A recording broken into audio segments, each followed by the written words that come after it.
You can't sink. Try. Push yourself down. Use your arms, your legs, force your body underwater. It doesn't work.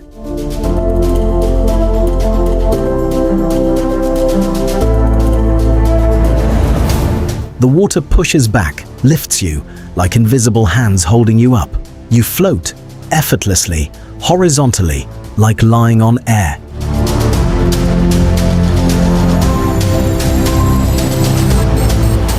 This is the Dead Sea, 440 meters below sea level, the lowest point on Earth's land surface. Salinity, 34.2%, nearly 10 times saltier than the ocean. So salty that nothing lives here. No fish, no plants, not even microorganisms. Dead, but also impossible, surreal, alien. You're floating in water thick as oil. Your skin burns from salt. The landscape around you is lunar, white, crusty, barren. Mountains rise on both sides. Jordan to the east, Israel to the west.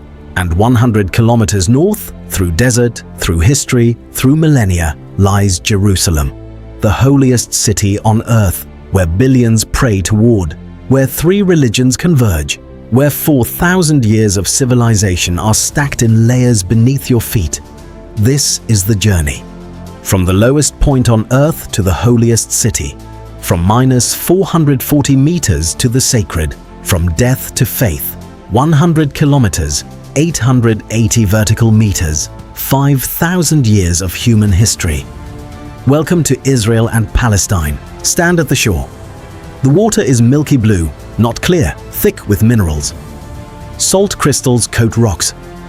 Formations jut from shallows like alien sculptures. White, jagged, glittering in sun, and everywhere, the smell. Sulfur, rotten eggs. From hot springs feeding the sea.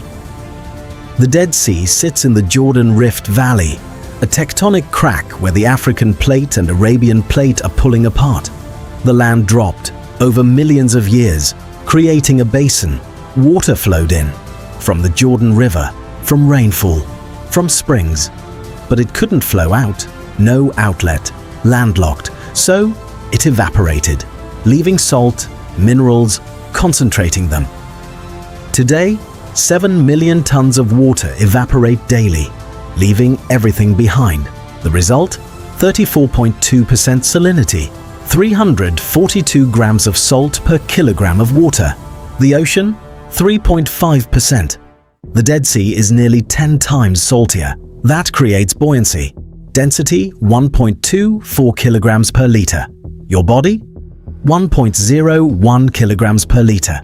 You float, automatically, cannot sink. Mark Twain visited 1867, described it. It was a funny bath. We could not sink. The Dead Sea reaches 304 meters deep, making its bottom 730 plus meters below sea level. The deepest hypersaline lake on Earth. But it's dying. Rapidly. The water level drops 1 meter annually. Has dropped 40 plus meters since 1960s. Why?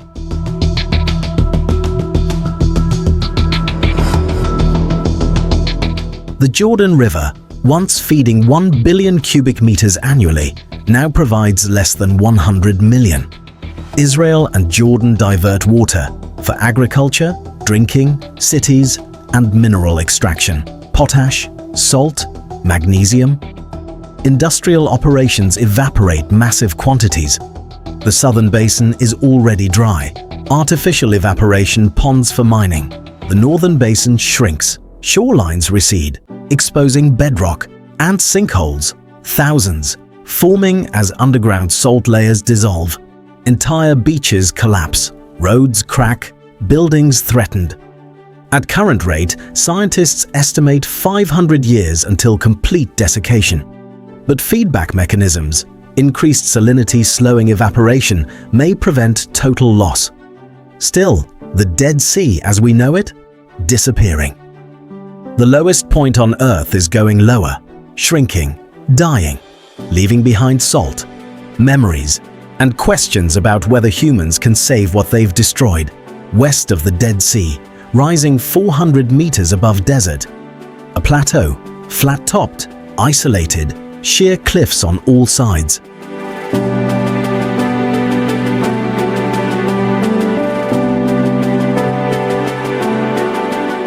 Masada. In 73 CE, 960 Jews made their last stand here against Rome. The Jewish-Roman War had ended. Jerusalem destroyed, temple burned, survivors scattered, except Masada. A group of zealots, the Sicarii, fortified the plateau, refused surrender. Rome sent 15,000 soldiers, besieged for months. The Jews had water, cisterns carved into rock, collecting rainfall. They had food, storerooms packed with grain, preserved for years. They had will, determination to never be enslaved. Rome built a siege ramp, massive, earth and stone, ascending western cliff. When the ramp reached the top, defeat was inevitable. The leader, Eliezer ben Yair, addressed the defenders and proposed suicide, mass suicide, rather than capture. They agreed. 960 people, men, women, children, they drew lots. 10 men selected to kill everyone else. Then those 10 killed each other. Until one remained, who killed himself. When Romans breached the fortress morning of April 16th, 73 CE, they found silence.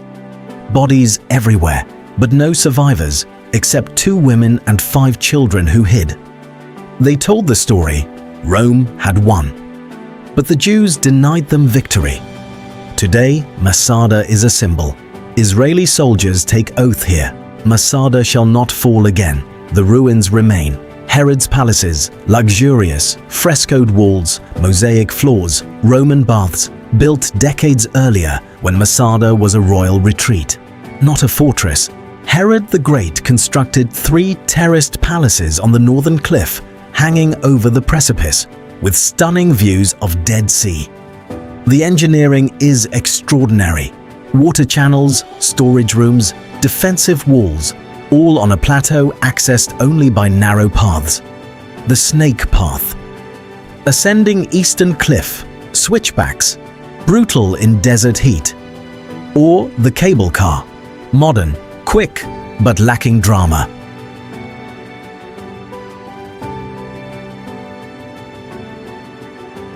Standing atop Masada, the Dead Sea sprawls below. 400 meters down, the Judean desert stretches, barren, brown, endless, and the silence is profound. This is where defiance became legend, where choice trumped survival. Masada didn't fall, it chose death, and 2,000 years later it still stands, defiant.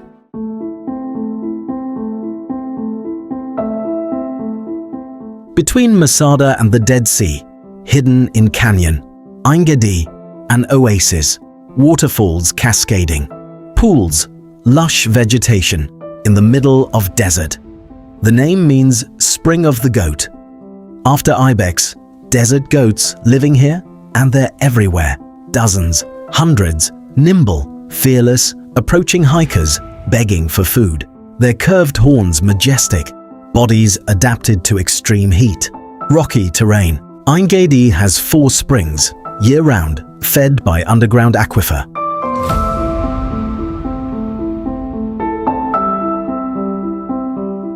The water creates microclimates. Tropical plants, date palms, papyrus, in a region receiving 50 millimeters rain annually. The oasis has been inhabited for 5,000 plus years. Chalcolithic, Bronze Age, Israelite, Roman, Byzantine. And it's mentioned in the Bible multiple times. David hid here. From King Saul, in caves. David went up from there and lived in the strongholds of Ein Gedi. 1 Samuel 24:1. The Song of Songs references it. My beloved is to me like a cluster of henna blossoms from the vineyards of Ein Gedi. Archaeologists uncovered a synagogue, 3rd to 6th century CE mosaic floor, Aramaic inscription, and an ancient perfume industry. Ein Gedi was famous for balsam, aromatic resin exported to Rome. Josephus wrote that Cleopatra desired the Ein Gedi balsam groves. Mark Antony gifted them to her. Today, hiking trails wind through canyons, Nahal David, Nahal Arugot, leading to waterfalls, Shulamit Falls, David Falls, clear pools, cold, refreshing after desert heat, and the contrast is staggering. Step out of the oasis and it's 40 degrees Celsius, arid, lifeless. Step in and it's green, cool, alive. Ein Gedi is proof that even in harshest environments, water creates miracles, and that humanity has always sought these miracles. For 5,000 years, the ibex know it, the plants know it, the ancient settlers knew it. Water is life, even surrounded by death. North of the Dead Sea, 10 kilometers west, Jericho, the oldest continuously inhabited city on Earth. 10,000 years of settlement, unbroken. The archaeological site, Tel Es Sultan, is a mound. 20-plus layers of civilization stacked vertically. Excavations revealed Neolithic settlement 9,600 BCE, pre-pottery, pre-agriculture. Then agriculture emerged. Domesticated wheat, barley, the first farming, and permanent structures, mud brick houses, organized layouts. By 8000 BCE, Jericho had a stone wall, 4 meters tall, encircling settlement, the oldest known defensive wall in the world, and a tower, 8.5 meters high, with internal staircase, 22 steps. Purpose unclear. Defense, astronomy, religious. But construction required organization, labor, planning.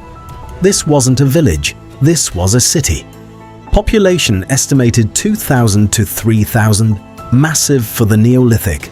The dead were buried beneath house floors, skulls plastered, faces reconstructed, eyes filled with shells. Ancestor worship, detailed, artistic. Jericho was sophisticated, complex, advanced, and it thrived for millennia. Bronze Age, Canaanites built here, mud brick fortifications, multi-room houses, then the Israelites. According to Bible, Joshua conquered Jericho. Walls tumbled, city burned. Archaeological evidence? Mixed. Some destruction layers match, others don't. Dating is contentious, chronology debated. But the site shows multiple destructions, rebuildings, over centuries. Jericho was strategic, located at crossroads, trade routes, water sources. Controlling Jericho meant controlling the Jordan Valley. In Jesus' time, Jericho was a winter palace for Herod, and later Hasmonean rulers. Luxurious, gardens, pools, aqueducts bringing water from springs.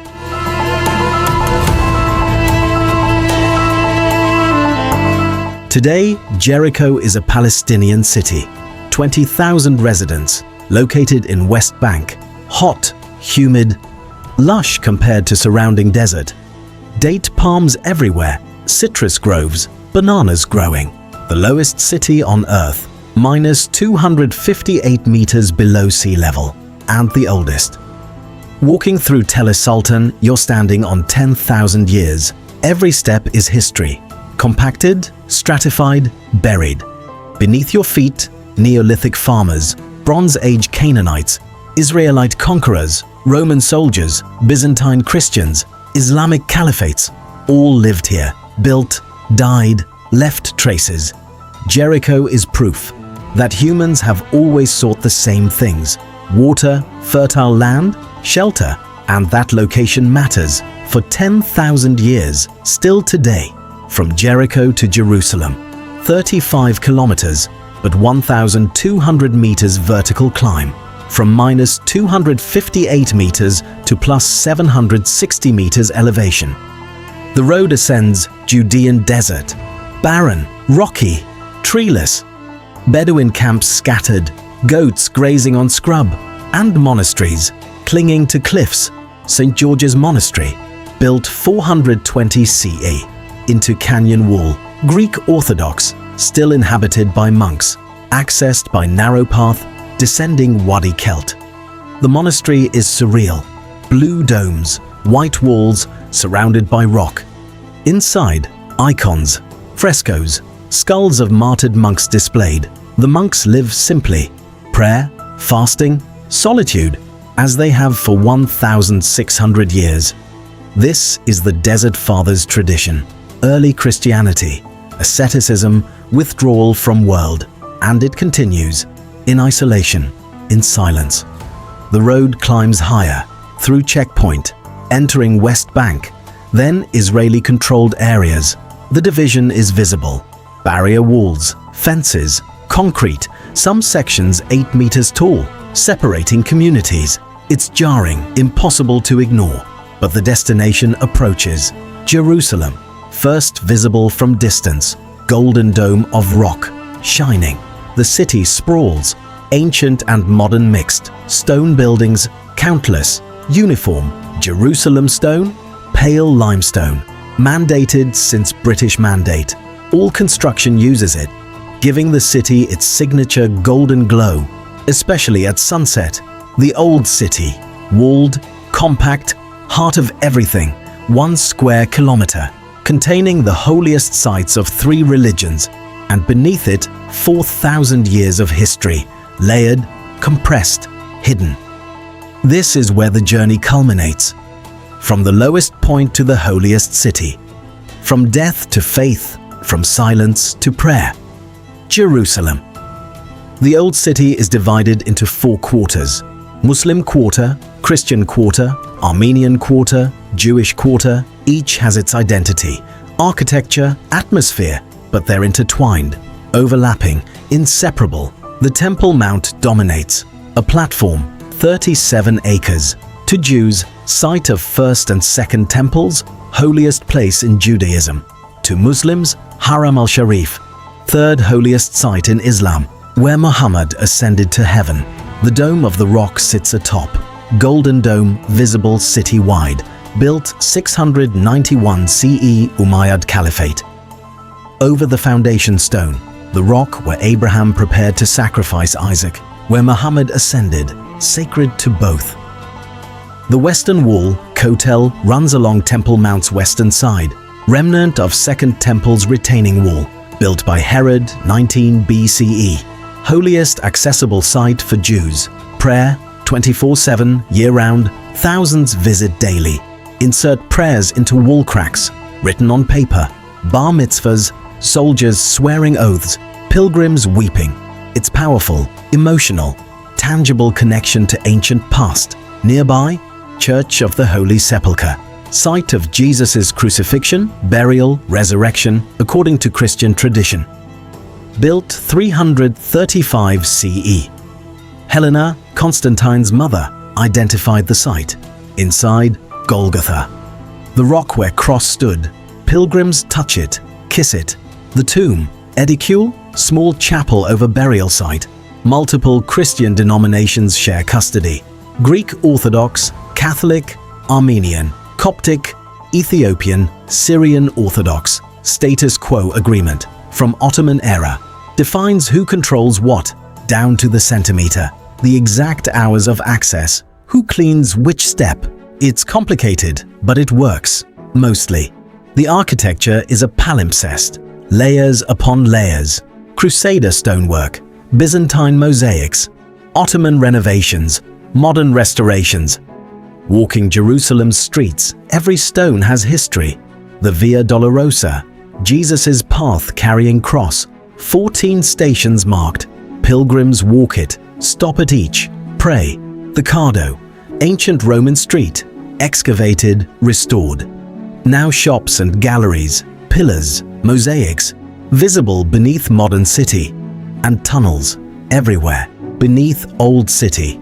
Western wall tunnels, extending 488 meters, along Temple Mount foundation, revealing Herodian stones, massive, some 11 meters long, weighing 600 plus tons. How did ancients move them? Precisely fit them? Engineering mystery. The city of David, just south of old city walls. Excavations uncovering earliest Jerusalem, Bronze Age, Israelite period, stepped stone structure, possibly Palace of King David. Controversial, politically charged, archaeologically debated. but undeniably ancient, Warren's Shaft. Water system 1000 BCE, allowing access to spring from inside city walls. During sieges, water access meant survival. Hezekiah's Tunnel, 701 BCE, carved through 533 meters of solid rock, connecting Gihon Spring to Pool of Siloam. Before Assyrian siege, ensuring water supply, workers started both ends, met in middle, with centimeter precision. How? No modern tools, just hammers and determination. The tunnel is walkable, dark, wet, narrow, water ankle deep, flowing still. It's humbling. Walking where ancient engineers carved 2,700 years ago, solving problems, saving their city, and the layers continue. Dig anywhere in Jerusalem, you hit history. Byzantine churches beneath parking lots, Roman streets beneath markets, Hasmonean walls beneath residences.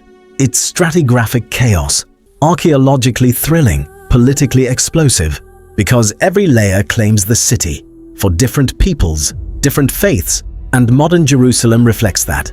Complexity, tension, beauty, devotion, conflict, all compressed into 1 square kilometer. Approach the wall. The plaza opens. Vast, recently excavated from medieval neighborhood, the wall rises, massive stones, ancient, weathered, people everywhere, praying, crying, swaying, Orthodox Jews in black, soldiers in uniform, tourists observing, men's section, women's section, divided by barrier. You approach, touch the stone, cold, solid, timeless, papers stuffed in cracks, thousands, millions over years, prayers, wishes, pleas. Twice yearly they're collected, buried on Mount of Olives, because they contain God's name, cannot be destroyed. The stones are Herodian, cut 2,000 years ago, part of retaining wall-supporting Temple Mount platform. Herod expanded the temple, made it grand, magnificent, required massive platform, supported by walls. The western wall is remnant, survived Roman destruction 70 CE, when Titus burned the temple, destroyed Jerusalem, killed thousands. But the wall endured, and for 2,000 years Jews prayed here, when allowed. After Roman exile, access was restricted, forbidden. Byzantine era, Islamic era, Crusader era, Ottoman era, periods of permission, periods of prohibition. But when possible, Jews came, prayed, wept, hence the name, Wailing Wall, mourning the temple's destruction, exile, dispersion. After 1967, Six-Day War, Israel gained control, full access restored. Plaza expanded, and the wall became symbol of Jewish sovereignty, return, resilience. Today, 10 million visitors annually, ceremonies, bar mitzvahs, prayers, 24/7. It's the closest accessible point to Temple Mount's Holy of Holies, where God's presence dwelt, according to Jewish tradition. And the energy is palpable. Devotion, hope, sorrow, joy, all converging on ancient stones that have witnessed everything and endured. Above the western wall, accessible via ramp or gates, the Temple Mount, Haram al-Sharif, most contested religious site on earth.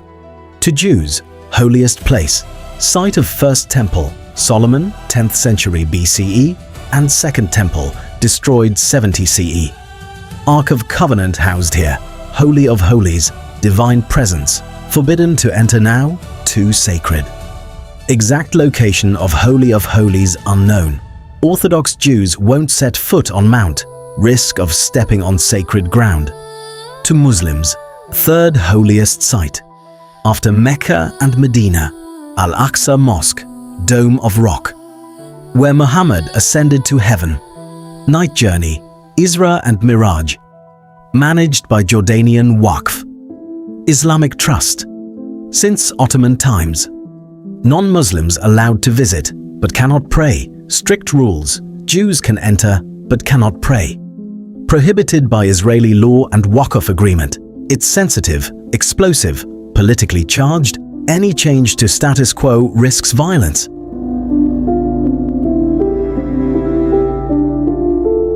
"2,000 Ariel Sharon's visit to Temple Mount sparked Second Intifada. 2017 metal detectors installed after attack. Removed days later after protests. Every move is scrutinized, interpreted, contested. The Dome of the Rock gleams. Gold-covered dome, blue tilework. Octagonal structure, built 691 CE, Umayyad Caliph Abd al-Malik. Inside, foundation stone, bare rock, sacred to both faiths, where Abraham offered Isaac, where Ark rested, where Muhammad ascended.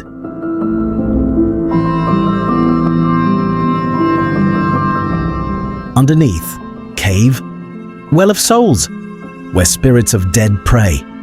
The architecture is stunning. Mosaics, calligraphy, geometric patterns, no human or animal figures. Islamic tradition. Al-Aqsa Mosque sits southern end, can hold 5,000 worshippers, silver grey dome, multiple renovations over centuries, fires, earthquakes, restorations, current structure, mostly Crusader/Mamluk periods. The platform itself is enormous, 37 acres, Herodian construction, retaining walls supporting fill, creating flat surface atop Mount Moriah. Engineering marvel, 2,000 years old, still standing. Beneath, tunnels, cisterns, chambers, largely unexplored. Archaeology prohibited, too sensitive. Waqf opposes excavations, so the secrets remain. Underground, unknown. What's beneath? Full temple remains, artifacts, Jewish treasures, or nothing. Just fill and rubble. We don't know, and likely won't. Not without political resolution, so Temple Mount remains paradox, holiest site to millions, accessible to tourists, but frozen in status quo, where prayer is both constant and prohibited, where past and present collide, and where the future is uncertain.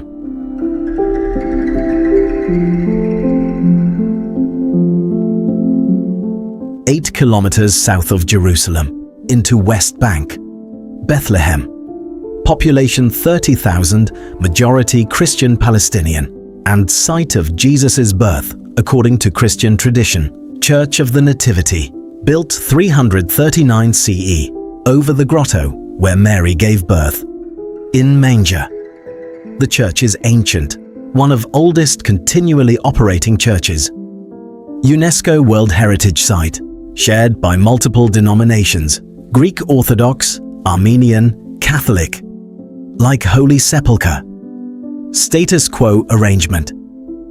The entrance is tiny, door of humility, 1.2 meters tall, forces visitors to bow, enter humbly. Originally to prevent horseback riders entering. Ottomans, inside, columns, mosaics, icons, incense. Beneath main altar, star marks spot of birth. Pilgrims wait hours, touch star, pray. Christmas Eve, thousands gather, midnight mass, procession from Jerusalem. Patriarch enters, ceremony broadcast globally. Bethlehem's economy depends on pilgrimage, tourism, religious sites, but it's complicated. By barrier wall, 8-meter concrete structure, separating Bethlehem from Jerusalem. Israeli security measure, Palestinian restriction, covered in graffiti. Art, protest, Banksy murals, hope, despair, politics. The wall divides families, workers, daily life, checkpoints, delays, permits required, yet Bethlehem endures, as it has for millennia. Mentioned in Bible, Book of Ruth, birthplace of King David, then Jesus, giving it eternal significance. Today, gift shops, hotels, olive wood carvings, entire economy built on single event. 2,000 years ago, Manger Square, Central Plaza, Christmas decorations year-round, churches, mosques, coexisting. Bethlehem is hope, despite walls, despite division, because its message of birth of new beginning transcends politics, and millions still come to stand where it began, where Christianity was born. in a small town, in a humble cave, 2,000 years ago, northwest of Dead Sea.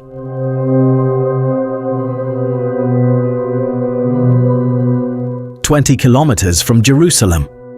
Qumran, a cliff, limestone, honeycombed with caves. And in 1947, a Bedouin shepherd discovered something extraordinary. Jars, clay, sealed, inside scrolls, ancient, wrapped in linen, the Dead Sea Scrolls.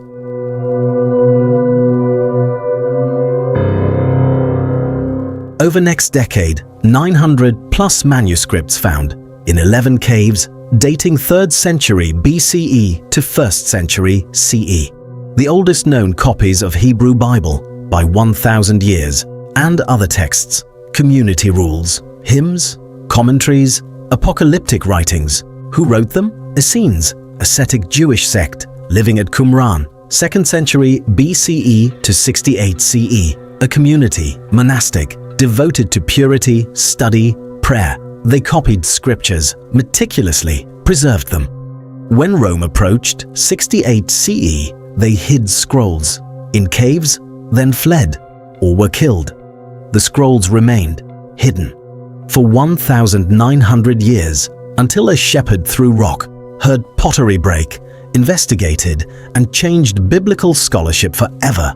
The scrolls reveal insights into Second Temple Judaism, early Christianity, Hebrew language development. They show variation, different versions of biblical texts, not yet standardized, debates about Messiah, end times, purity laws, context for Jesus' teachings, John the Baptist's message, early Christian theology. The site today, ruins, stone foundations, communal structures, dining hall, scriptorium, ritual baths, mikvahot, cemetery, excavated, interpreted, debated. Was it truly a sane community, or fortress, or villa? Archaeology suggests community. Scrolls support it, but certainty is elusive. The Israel Museum displays scrolls, climate-controlled, digitized online, accessible, studied globally. Their treasure, irreplaceable, fragile, parchment, papyrus, decaying despite preservation efforts. But their message endures. That scripture was valued, preserved, transmitted through turmoil, war, destruction, by people willing to hide them rather than lose them. The scrolls survived against impossible odds, and they continue revealing secrets. 2,000 years later, from caves, in desert, near the lowest point on earth. South of Jerusalem, 30 kilometers into the Judean mountains, Hebron, Al-Khalil in Arabic. The Friend, referring to Abraham. Population 220,000, largest city in West Bank and one of the most divided. The Cave of the Patriarchs, Tomb of Machpelah, where Abraham and Sarah are buried, Isaac and Rebekah, Jacob and Leah. According to Jewish, Christian, and Islamic traditions, the structure above is massive, Herodian. 1st century BCE rectangular, 60 meters by 34 meters, walls 15 meters high, built from enormous stones, some 7 meters long, crafted with same precision as Western Wall in Jerusalem. Inside, divided, literally, 60% mosque, 40% synagogue. Barrier between. Each side has prayer spaces, separate entrances, different days for access. After 1994 massacre, when Israeli settler killed 29 Muslim worshippers, security intensified. Metal detectors, soldiers, restrictions. Hebron is tense, visibly. Israeli settlements exist within Palestinian city. 800 settlers among 220,000 Palestinians, protected by Israeli military, checkpoints, closed streets. Shuhada Street, once bustling market, now ghost town. Palestinians barred from walking there, shops welded shut, graffiti, decay. It's surreal, eerie, contested space made physical. Yet Hebron is ancient, continuously inhabited 3,500 plus years. Bronze Age, Canaanites, then Israelites. King David ruled here 7 years before Jerusalem, made it his capital before conquering Jerusalem. The old city is stunning. When accessible, Ottoman-era architecture, stone, arched passageways, souk, covered market, vegetables, spices, textiles, glass workshops. Hebron, famous for glass blowing. Centuries-old tradition, blue, green, recycled glass, hand-blown, unique, and pottery, ceramics. Painted, distinctive style. But tourism collapsed. Conflict, restrictions, checkpoints, economy strangled. The city endures, as it has for millennia. Abraham's legacy, contested, claimed by all. Jews, patriarch of faith. Covenant, promised land. Muslims, Ibrahim, prophet, father of Ishmael, builder of Kaaba. Christians, forefather, faith exemplar. All trace lineage, all claim connection. And Hebron embodies that, literally, where the dead unite and the living divide, where history is sacred and the present is contested. Hebron is microcosm of the entire conflict, ancient, holy, divided, suffering, but surviving. South, beyond Dead Sea, beyond Hebron, the Negev Desert, 60% of Israel's land area, 13,000 square kilometers, sparsely populated, arid, rocky, stark, and transforming. Ben-Gurion, Israel's founder, said, "The test of this country is developing the Negev." He's buried here. Kibbutz Sderboka, overlooking canyon, simple grave, desert surrounding. The Negev receives 50 to 200 millimeters of rain annually, barely enough for agriculture, yet it blooms. How? Innovation, drip irrigation, invented here 1960s. Netafim Company delivers water directly to roots, drop by drop, minimizing waste, revolutionized agriculture globally. Tomatoes, peppers, dates, growing in desert, greenhouses, controlled environments, maximizing yield, and water recycling. 90% of Israel's wastewater is treated, reused, highest rate globally.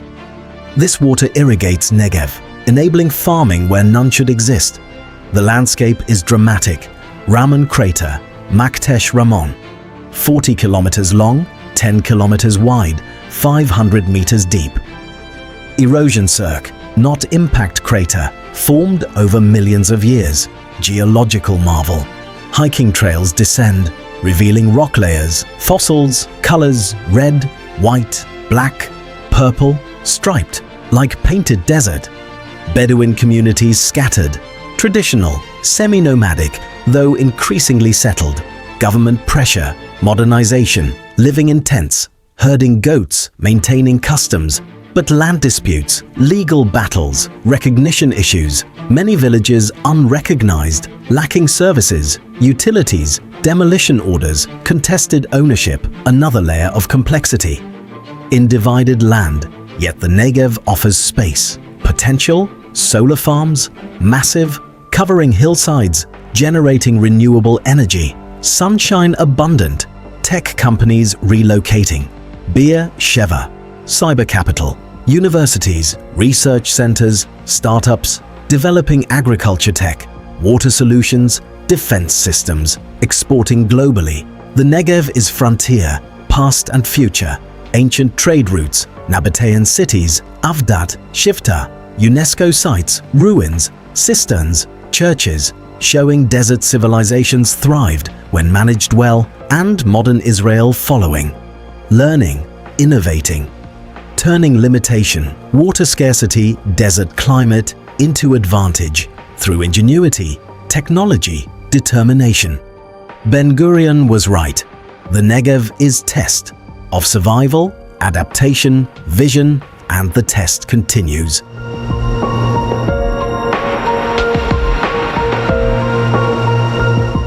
North, 150 kilometers from Jerusalem, the Galilee, region of green, water, life. Opposite of Judean desert, rolling hills, olive groves, fertile, and the Sea of Galilee, freshwater lake, 21 kilometers long, 13 kilometers wide, lowest freshwater lake on Earth, minus 214 meters below sea level, fed by Jordan River. From north, exiting south, ancient fishing villages dotted shores.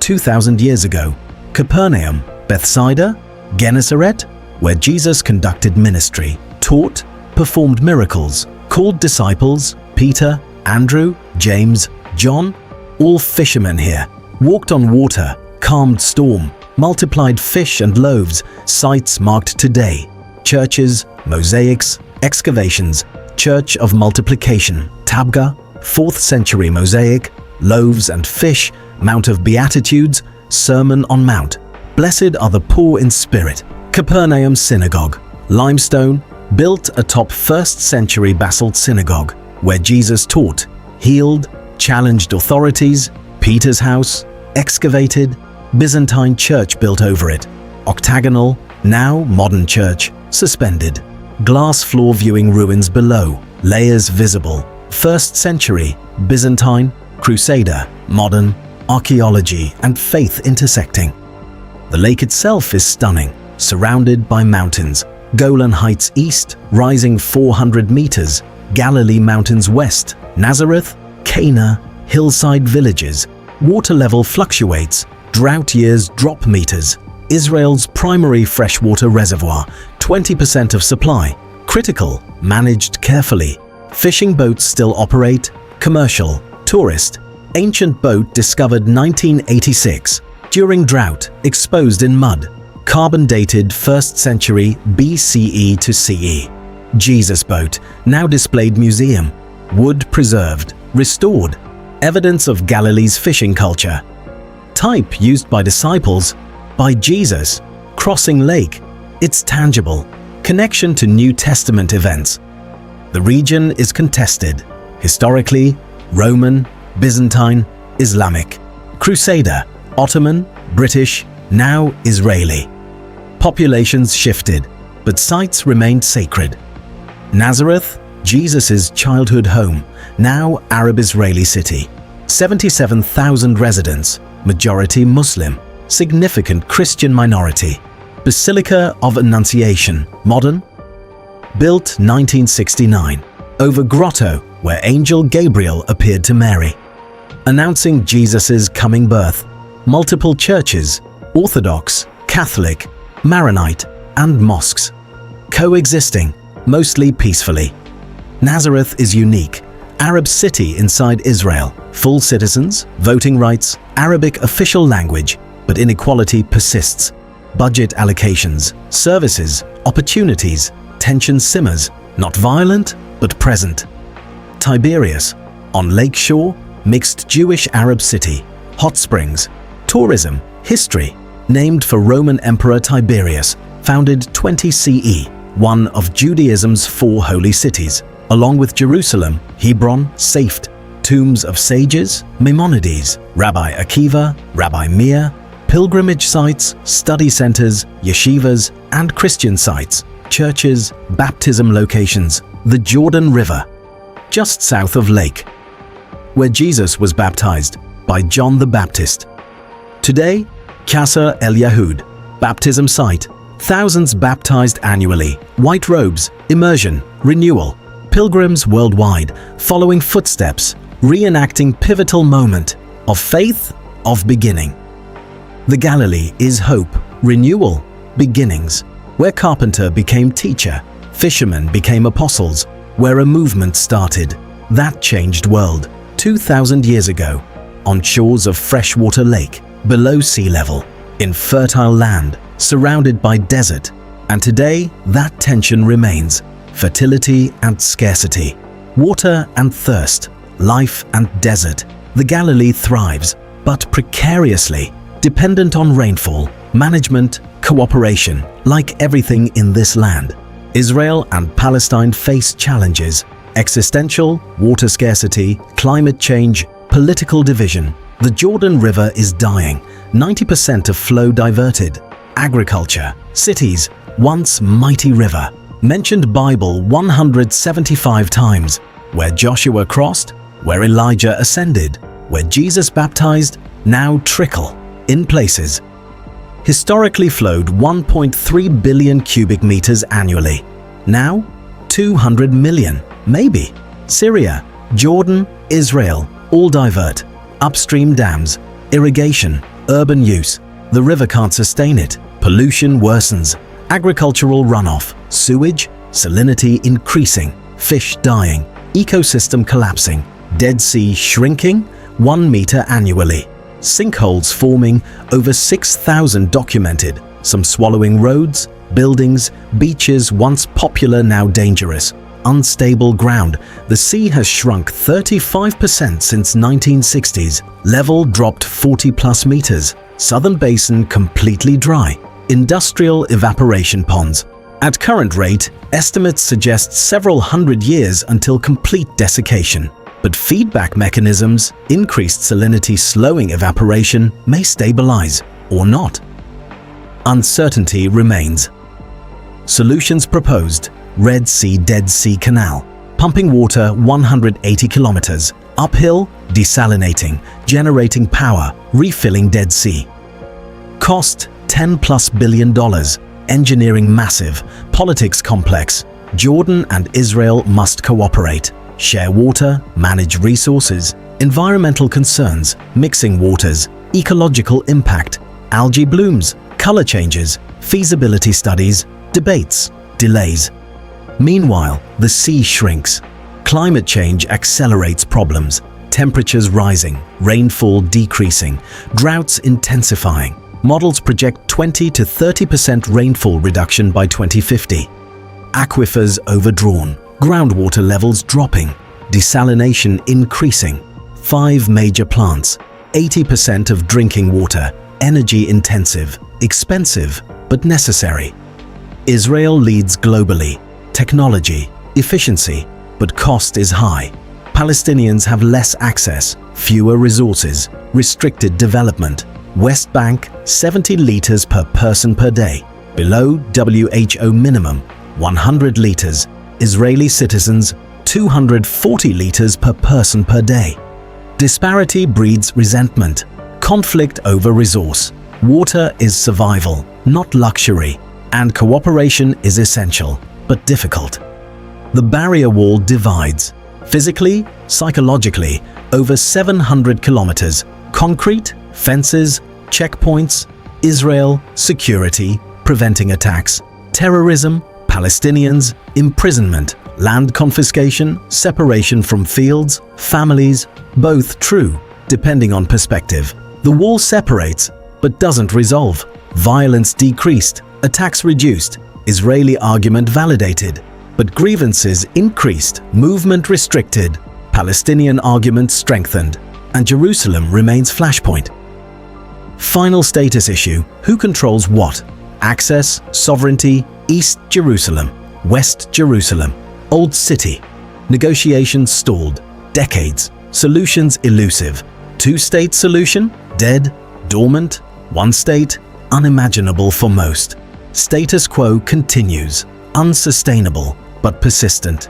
Yet daily life continues. Markets, schools, prayers, cafes, people living. Despite politics, Palestinian Christians maintaining churches, Jewish families celebrating Shabbat, Muslim shopkeepers opening stores. Coexistence. Not ideal, not chosen, but real. In neighborhoods, workplaces, hospitals, Arabic and Hebrew mixing, hummus and falafel shared, music, food, humor, humanity, transcending division. The archaeology continues, discoveries weekly, ancient coins, seals, structures, inscriptions, each adding to understanding, each claimed by narratives. Proves our history, disproves theirs, but archaeology is neutral. Objects don't have politics, only interpretations do.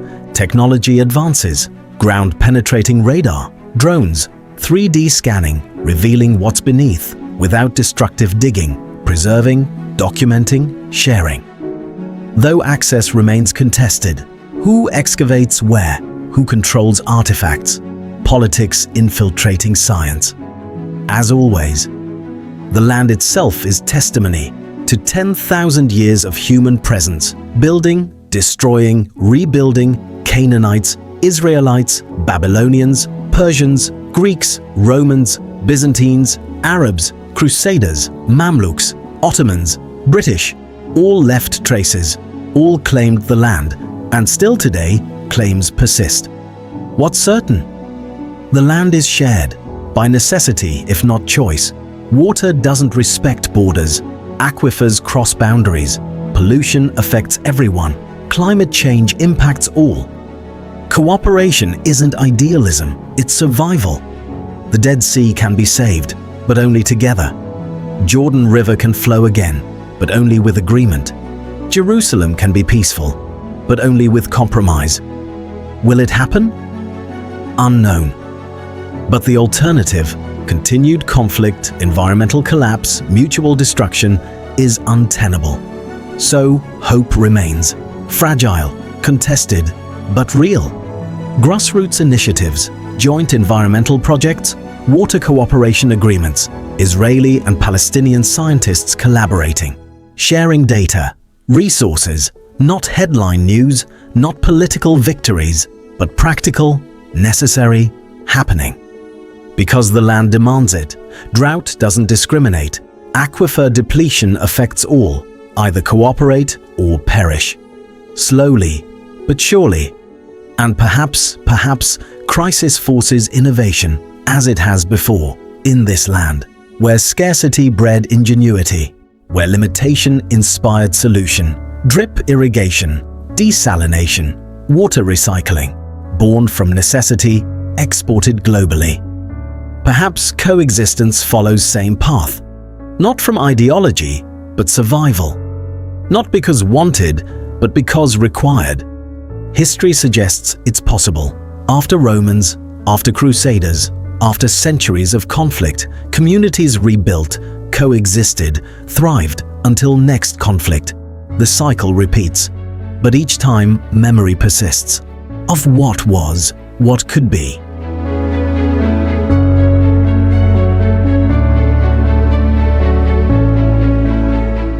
That the journey from lowest point to holiest city can become journey from division to coexistence, from death to life, from despair to faith. It's possible, has happened before, in this very land, against impossible odds. Can happen again, if chosen. From minus 440 meters to plus 760 meters, from the Dead Sea to Jerusalem, 100 kilometers, 1,200 meters vertical climb, from the lowest point on earth to the holiest city. This is the journey, and it's not just geographical, it's temporal, spiritual, historical. You float in Dead Sea, where nothing lives, where salt kills. You climb through desert, where ancients hid, resisted, prayed. You pass Masada, where 960 chose death over slavery. You stop at Ein Gedi, where David hid, where ibex drink. You visit Jericho, 10,000 years old, still standing. You ascend to Jerusalem, where billions pray, where three faiths converge, where every stone has story, every street has history, every wall has prayer, and beneath it all, layers. Civilizations stacked like sediment, 4,000 years compressed into 1 square kilometer. This is Israel and Palestine, land of extremes, lowest and holiest, ancient and modern, sacred and contested, where geography is theology, where archaeology is politics, where past is present, and the future uncertain, but the land endures, as it always has. The Dead Sea shrinks, but doesn't disappear. Jerusalem divides, but doesn't collapse. The faiths compete, but don't extinguish, because this land teaches patience, resilience, survival. 10,000 years of humanity, building, destroying, rebuilding, and continuing. Despite drought, despite war, despite walls, life persists, faith persists, hope persists. From the lowest point to the holiest city. The journey is possible, has been made for millennia, will be made for millennia more. Because this land, as broken as it seems, as divided as it is, holds something powerful. Memory of what was, what is, what could be. And as long as memory survives, so does possibility. That the lowest point can rise, that the dead can live, that the divided can unite, that the journey is worth making.